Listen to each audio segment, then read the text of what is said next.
Media playback is unsupported on your device. Media caption: Iraqi forces face an estimated 2,000 militants inside Tal Afar. Iraqi forces say they have broken through the defenses of so-called Islamic State IS and reached the center of the city of Tal Afar.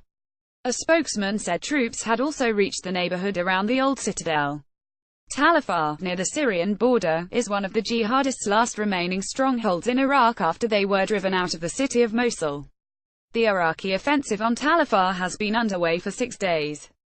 It involves similar forces to those that finally recaptured Mosul, but also includes some units of a mainly Shia militia. Elite units had seized the northern neighborhoods of Nida, Taylirat, Aruba, Nasser and Saad, the Iraqi Joint Operations Command (JOC) said. The militants remain in control of the northeastern quarter of the city, the JOC said. An estimated 2,000 militants are inside Tal Afar, along with between 10,000 and 40,000 civilians.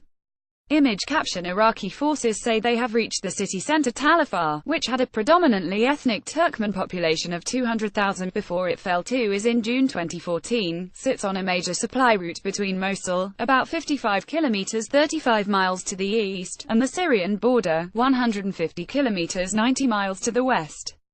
Security sources say a disproportionate number of men from the city filled the ranks of IS's commanders, judges and members of their religious police.